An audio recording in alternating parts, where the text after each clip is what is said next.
The Wild Robot is in fact a widely good film, and I say that with the highest praises. I mean, over the course of the past few months, I've had my opinions mixed about DreamWorks, especially what they've been releasing. Stuff that isn't out of the norm considering they're the most inconsistent studio, but considering the entire works of what they have been doing, especially in the television department, and of course the mega sequels they've been producing, it hasn't been quite the best, even 2 years after Puss in Boots: The Last Wish. But 2 years later, with a film like The Wild Robot, they have finally found their footing again with another film that I think is the best they've ever produced. Well, not to say it goes that far, but I really do think this is one of their best films to work, and even I dare say better than Puss in Boots in some areas with its emotional value. Because reminding myself when we began this channel, I did start talking about Puss in Boots and why it was a widely good film with its animation, its score, its messages, and its themes. And The Wild Robot is something that does that really well, on a bigger emotional value than ever before.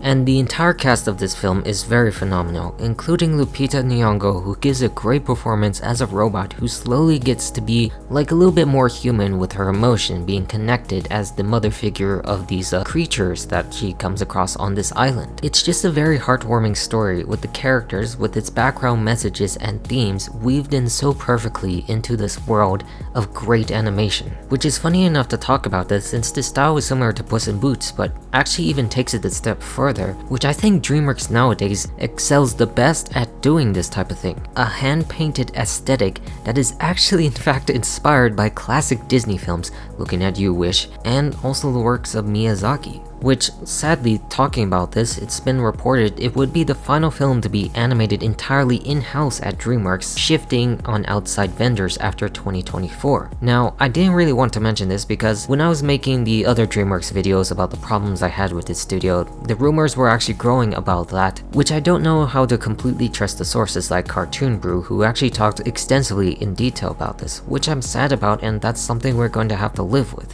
Especially the fact that this film, the way it was designed, was produced in-house by DreamWorks, and now they're not going to do it anymore. And before going into this film, I really did have high hopes for The Wild Robot. I've talked about this a little time ago because of director Chris Sanders, who I admire. You know, he's done other works like I've said time and time again, Lilo and Stitch, The Croods, and of course How to Train Your Dragon, all which I think are pretty solid. Of course, Lilo and Stitch being my favorite Disney animated film ever, and I'm grateful for him actually producing that. And so when I heard the premise and he was going to direct this, I was very excited of the potential idea that would come from it, with the world of robots interacting with animals that are similar in the way of how Stitch, this alien from space, interacts with humans down on Earth. And now you're having that same dynamic of a family relationship that ties back into Lilo and Stitch. Something I also, funny enough, mentioned a little while back with my Stitch video about why he connected with the sisters so in that film. And I can feel that same type of story felt in here in a different way, especially now elevated by the important fact of motherhood, which is coming from this robot who doesn't know any nature of its tasks, but learns over the course of this story how important that is, and makes an emotional connection about love and all those themes that nature entails. Also, another fun fact about the animation quality of the film is that it's based upon the watercolor design,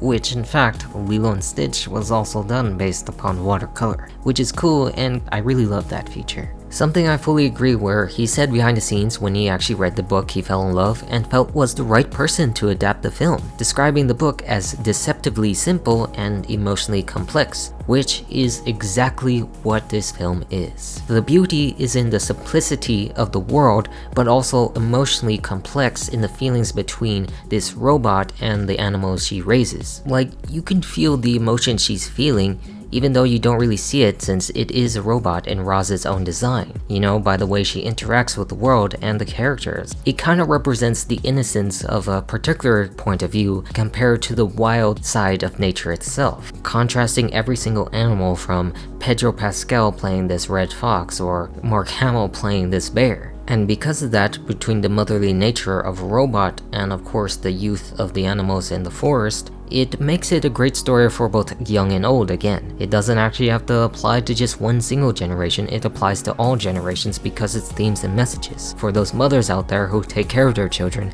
and the children who are just understanding more about them in the world, and the more that they grow up, including if you're a teenager, if you're a young adult, or an elderly older person. It just makes sense for everyone to enjoy it. And because of that, I really have to stress that you must see the movies like this. You must actually go support an original movie like this that is still based on a book, but still, compared to any other things that DreamWorks has been working on, yes, they excel at some sequels and other projects, but in the course of time, with billion-dollar hits from sequels up the wazoo, we still need to remind ourselves yet again that original animated films must be supported. We must remind ourselves that there is beauty in these own works, just like the past has done for DreamWorks, for Disney, for any other animation studio, or movie studios in general, where we could see more films of the quality of The Wild Robot that are just so good and so important to tell in the mysteries of life, to cover the spectrums of sadness, loss, love, finding yourself in the world, your place,